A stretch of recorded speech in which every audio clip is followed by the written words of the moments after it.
Bismillahirrahmanirrahim. Assalamualaikum warahmatullahi wabarakatuh. Alhamdulillah, alhamdulillah bi ni'matihi tatimmus shalihat. Asyhadu an la ilaha illallah wa asyhadu anna Muhammadan abduhu wa rasuluh la nabiyya ba'dah. Allahumma shalli ala sayyidina Muhammad wa ala ali sayyidina Muhammad. Puji dan syukur kita kepada Allah dan salawat serta salam kita sampaikan dan semoga tercurah kepada junjungan kita yang mulia Rasulullah Muhammad sallallahu alaihi wasallam. Bapak Ibu sekalian hadirin, mudah-mudahan pagi ini kita dalam keadaan sehat ya Pak ya, alhamdulillah, dan mendapatkan doa dari yang mulia, Allahumma barik li ummatina fi bukurina, atau Allahumma barik lana fi bukurina. Ya Allah, berkahi kami di pagi hari kami. Jadi bapak-bapak, ibu-ibu, pagi yang baik ini mengawali hari kita di hari Sabtu, kita dalam berkah serta rahmat Allah Subhanahu wa taala. Amin. Bapak Ibu sekalian, tema kita kali ini tentang amalan utama seorang muslim di dalam hidup. Dan hari ini, pagi ini, kita itu melakukan amalan yang keren gitu. Rasulullah melalui hadis yang mulianya, beliau mengatakan rakaatul fajri khairum minad dunya wa ma fiha. 2 rakaat salat fajar lebih baik daripada dunia dan seluruh isinya. Nanti ada perdebatan sih, salat fajar itu apa sih? Tapi yang pasti kalau salat fajar itu dimaknai salat subuh, maka sepakat bahwa salat yang dilakukan hari ini, pagi ini, salat subuh, insya Allah memberikan kebaikan buat kita semuanya. Bapak Ibu sekalian, hadis ini diambil dari kitab An-Nawawi, Arba'in An-Nawawi. Bapak Ibu sekalian, di hadis ini diterima, didengar, diperoleh dari sahabat Nabi yang Islamnya belakangan tapi meriwayatkan hadis paling banyak gitu. Nah, ini menarik ini. Masuk Islamnya belakangan tapi meriwayatkan hadisnya paling banyak. Namanya siapa? Abu Hurairah. Kata Abu Hurairah, ya, beliau mengatakan bahwa Rasulullah bersabda. Apa kata Rasul? Man nafasa an mu'minin kurbatan min kurabi dunia, nafasallahu anhu kurbatan min kurabi yaumil qiyamah. Ini amalan pertama. Kata beliau Rasulullah yang diterima oleh Abu Hurairah, yang kemudian dicatat kata-kata beliau ini dalam kitab Sahih Muslim oleh Imam Muslim An-Naisaburi. Jadi pencatat terakhir itu ya, yang sekarang kita bacakan hadisnya dan kita dengarkan dan kita ambil pelajarannya ya. Yaitu pertama apa?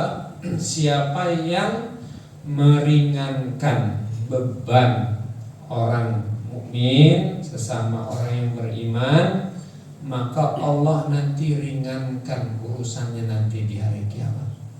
Insyaallah. Oke, ini yang pertama, kita sebutkan dulu ya. Yang kedua, wa man yassara 'ala mu'sirin yassarallahu 'alaihi fid dunya wal akhirah. Yang kedua nih, amalan yang kedua, siapa yang memudahkan urusan orang, maka nanti Allah mudahkan juga urusannya di dunia dan akhirat. Maka ini bicaranya amalan, Pak. Ini udah action ini. Ini hari ini menjadi pengetahuan, tapi jangan berhenti jadi pengetahuan. Jangan hanya berhenti jadi keyakinan, tapi jadikan amalan. Makanya judulnya adalah 5 amalan. Oh, berarti ini harus dipraktekkan. Oke, yang ketiga. Yang ketiga adalah man satara musliman satarallahu fid dunya wal akhirah. Siapa yang menutupi aib keburukan saudaranya, maka nanti Allah juga tutupi aibnya nanti di hari akhirat. 3 ya. Kemudian wallahu fi aunil abdi maka nal abdu fi auni akhih. Allah bersama hamba itu selama hamba itu menolong saudaranya. Allah akan menolong hamba itu selama hamba itu menolong hamba yang lain. Dan yang lanjutannya adalah, ini panjang hadisnya, man salaka tariqan yaltamisu fi ilman sahalallahu lahu tariqan ilal jannah. Siapa yang berjalan, jalannya ngapain? Jalannya itu menuntut ilmu, mencari ilmu, maka Allah mudahkan jalan dia menuju surganya Allah Subhanahu wa taala. Sampai di sini udah berapa tuh, Pak? 4 atau 5? Boleh diulang nih supaya nempel nih, ya. Pertama, siapa yang meringankan beban orang beriman, Allah ringankan bebannya. Yang kedua, siapa yang memudahkan urusan orang, maka Allah mudahkan urusannya. Yang ketiga, siapa yang menutup aib saudaranya, maka Allah tutup aibnya di akhirat kelak. Yang keempat, Allah akan menolong hamba itu selama hamba itu menolong saudaranya. Yang kelima, siapa yang berjalan untuk menuntut ilmu, maka Allah mudahkan jalannya menuju surga. 5. Tapi sebetulnya masih ada nih hadisnya Pak Budi. Tapi kita coba jelaskannya. Baik, hadis ini hanya akan berhenti menjadi pengetahuan kalau kita tidak lakukan sebagai sebuah kebiasaan, sebagai sebuah tindakan. Dan hari ini banyak orang hanya tahu tapi tidak menjadikan pengetahuannya sebagai perbuatan. Dan yang mulia Rasulullah SAW adalah sosok yang tidak hanya berkata, tidak hanya bertutur, tidak hanya bersabda, tapi beliau sebelum berkata bahkan mengamalkan dalam kehidupan beliau. Bapak Ibu sekalian yang berbahagia, pertama, siapa yang meringankan beban orang, maka Allah akan ringankan bebannya nanti. Kira-kira Bapak Ibu di sini ada beban nggak dalam hidup, Pak? Banyak katanya gitu ya. Kalau bicara beban hidup, kira-kira sekitar apa beban hidupnya, Bu? Apa beban hidupnya? Macam-macam ya. Urusan apa? Keluarga, urusan anak, pekerjaan, urusan teman, urusan apa? Macam-macam lah. Oh, ternyata memang kalau kita bicara dunia, isinya memang kalau enggak tantangan, cobaan, ujian, rintangan, itulah isi dunia. Jadi hari ini kita sedang berada di tahap alam yang isinya adalah ujian. Maka kata ulama, ad-dunya darul ibtila wal akhirah darul jaza. Nah, ini ungkapan menarik. Dunia itu adalah tempat ujian. Dunia itu tempat kita diuji. Sementara di akhirat itu tempatnya balasan. Artinya apa? Selama kita hidup nih, ya, maka setiap kita pasti ada ujiannya, setiap kita pasti ada cobaannya, setiap kita pasti ada bebannya, setiap kita pasti ada persoalannya. Betul atau betul, Pak? Jangan kira yang bicara juga nggak ada masalah, Pak. Ini banyak masalah juga ini. Yang bicara juga bukan berarti nggak ada beban, banyak bebannya. Karena memang sifat dunia, selama kita hidup maka selama itu pula kita akan menjalani ujian dan cobaan. Cobaan dan ujian itulah namanya beban. Betul ya Pak ya? Terus apakah beban ini nggak bisa kita selesaikan? Bisa. Dan setiap ujian cobaan itu setiap orang Allah udah siapkan juga gitu untuk bisa menyelesaikan. Maka kata Allah dalam Al-Quran, la yukallifullahu nafsan illa wus'aha. Allah tidak mungkin membebani satu orang kecuali ia sanggup untuk menjalaninya. Nah saudara, Bapak Ibu, tadi hadis tadi itu sebuah penawaran, sebuah jalan indah untuk apa? Untuk kita mendapatkan kemudahan. Caranya apa? Ringankan beban orang, ya. Kemudian selesaikan atau bantu orang lain di dalam menyelesaikan masalahnya, maka engkau nanti akan diringankan oleh Allah Subhanahu wa ta'ala.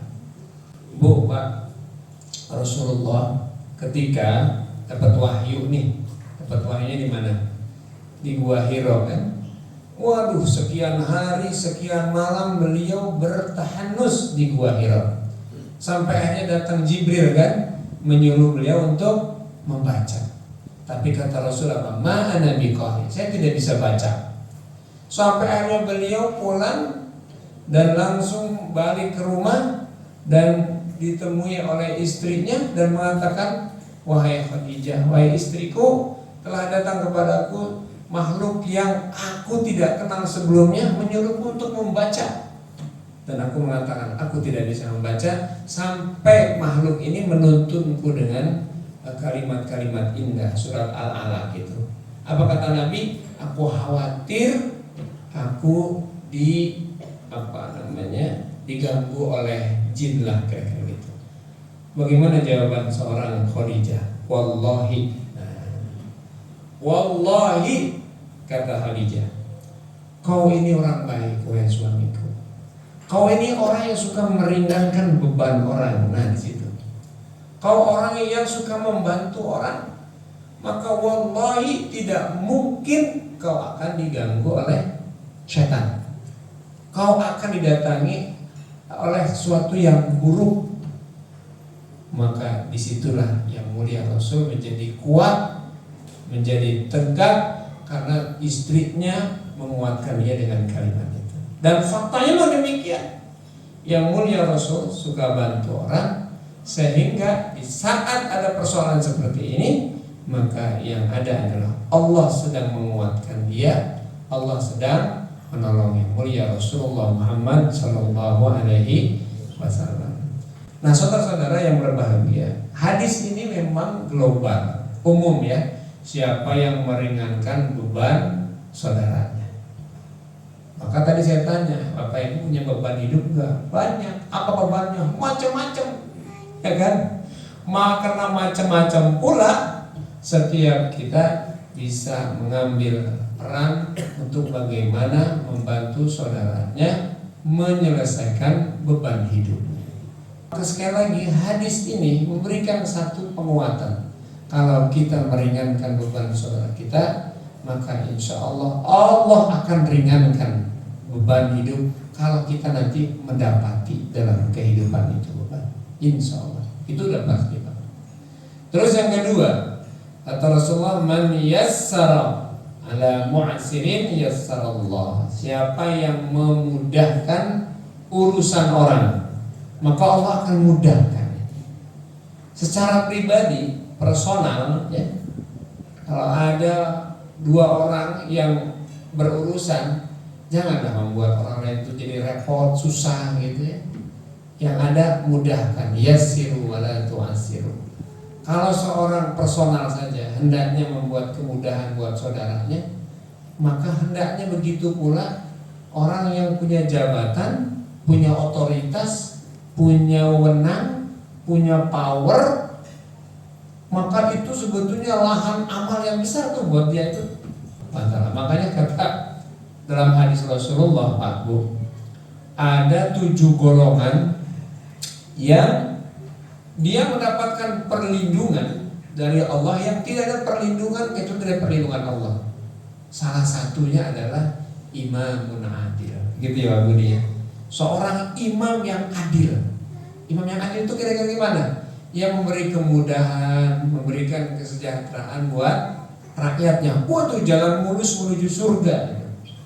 Kalau dia seorang pemimpin, diberi otoritas, diberi kekuasaan, diberikan power, sehingga dengan tanda tangannya, sehingga dengan capnya, sehingga dengan keputusannya orang menjadi mudah, orang menjadi enak. Waduh, doa rakyatnya itu memuluskan dia untuk masuk ke dalam surga. Hadis Rasul mengatakan, ya, ittaqi da'watal mazlum fa inna laisa bainahu wa bainallahi hijab. Hati-hati dengan doanya orang yang terzolimi, kata Nabi. Kenapa? Karena antara dia dan Tuhannya nggak ada penghalang tuh. Aduh, ngeri betul gitu. Masya Allah. Nah, saudara-saudara yang berbahagia, itu yang kedua. Nah, mungkin terlalu tinggi lah kalau bicara level kepala negara. Ini kita bicara personal aja nih, warga minimalis. Siapa yang memudahkan urusan orang lain, maka Allah mudahkan juga urusannya nanti di hari kiamat. Insya Allah. Amin ya rabbal alamin. Yang ketiga, man satara musliman satarallahu lahu yaumal qiyamah. Siapa yang menutup aib keburukan saudaranya, maka nanti Allah tutup di hari kiamat. Bu, ibu banyak di belakang ya. Iya, kalau ibu bapak melihat saya, mendengar ucapan saya, mau duduk di tempat ini, itu kan sebetulnya bukan karena saya bisa bicara seperti ini dengan baik, bukan. Tapi karena Allah tutup keburukan, kekurangan, aib yang ada pada diri saya.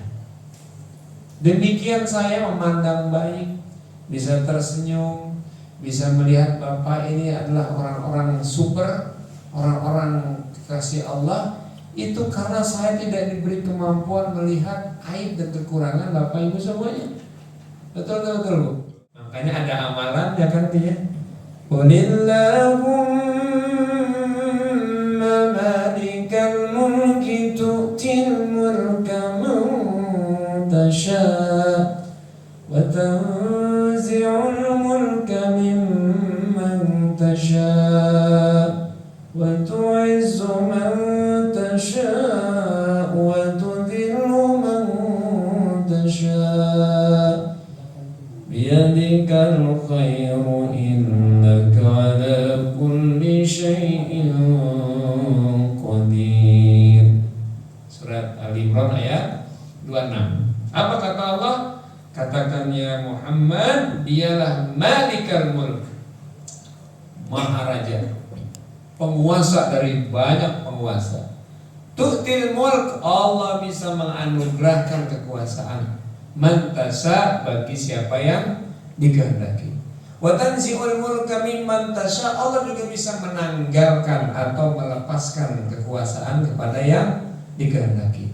Wa tu'izzu man tasha, Allah juga bisa tuh memuliakan seseorang dengan kekuasaannya. Wa tudhillu man tasha, bisa juga merendahkan dengan kekuasaan. Kenapa demikian? Biyadikal khair, di tangan Allah segala kebaikan dan Dia Maha Kuasa atas segala sesuatu.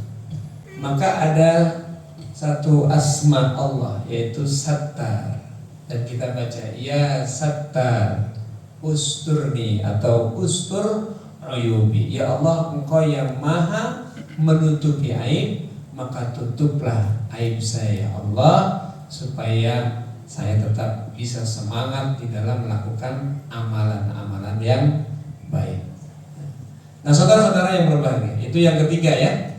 Yang berikutnya kata Rasulullah, wallahu fi aunil 'abdi ma kana al-'abdu fi auni akhihi. Allah akan membantu menolong hamba selama hamba itu mau menolong saudaranya. Ini udah hukum alam, Pak. Ini udah pasti. Jangan berharap kita akan ditolong sementara kita ini berat untuk menolong orang. Lagi-lagi konteks menolong ini apapun yang menolongnya, Pak ya. Menolong dengan kemampuan tentu saja. Jangan paksa orang untuk menolong saudaranya, ya kan?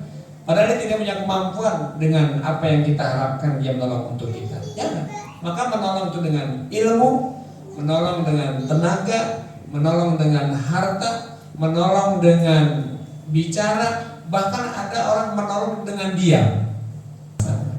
Dan saudara-saudara yang berbahagia. Jadi wallahu fi 'aunil 'abd ma kana al-'abdu fi 'auni. Allah akan menolong hamba itu kalau hamba itu mau menolong saudaranya. Ya. Maka ada ayat dalam Al-Qur'an surat Ar-Rahman, hal jazaa'ul ihsan illa ihsan. Apa artinya? Tidak ada balasan buat kebaikan kecuali kebaikan yang sama. Siapakah zat yang maha membalas kebaikan? Allah. Sekali lagi poin saya adalah jangan fokus sama orang yang dikasih. Karena kalau kita fokus dan berharap dia membalas sebagaimana kita memberi, kecewa kita. Karena ada ayat yang mengatakan wala tubtilu sadaqatikum bil manni wal adha kalladhi yunfiqu malahu ria'an nasi wa la yu'minu billahi wal yawmil akhir. Janganlah kau hancurkan, janganlah kau rusak sedekahmu, bantuanmu, pertolonganmu dengan mengungkit-ungkit. Akan serang kalau gitu. Terakhir, Bapak Ibu sekalian, kata Allah, kata Rasul, siapa yang berjalan dan jalannya itu dalam rangka menuntut ilmu, Allah mudahkan jalan dia menuju surga.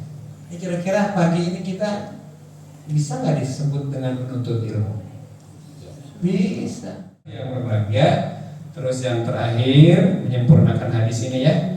Ini kata Rasulullah, majtama'a qaumun, tidaklah satu kaum, nih kaum ini kita nih Pak, fi baitin min buyutillah, yang berada di rumah Allah, nih di musola atau masjid, yatluna kitab Allah, di dalam masjid itu dibacakan ayat-ayat Allah, wa yatadarasuna, dan didalami nih bacaannya, dijelaskan, dikaji, dianalisa, dijelaskan macam-macam ya. Illa, kecuali kaum itu nazalat alaihimus sakinah, diberikan ketenangan oleh Allah. Wa ghasyiyatuhumur rahmah, diliputi dengan kasih sayang. Yang ketiga adalah hafathumul malaikah. Nah ini menarik nih. Di mana di situ kaum berkumpul membaca ayat Allah, maka berkumpul pula para malaikat. Yang terakhir, wa dzakarallahu fi man indah, dan kita disebut dan kita dipanggil di antara hamba-hamba Allah dan para malaikat di sisi Allah Subhanahu wa taala. Terima kasih atas perhatian. Mohon maaf atas segala kurangan. Kita tutup dengan kafaratul majlis. Subhanakallahumma bihamdika asyhadu an la ilaha illa anta astaghfiruka wa atubu ilaik. Assalamualaikum warahmatullahi wabarakatuh. Waalaikumsalam warahmatullahi wabarakatuh.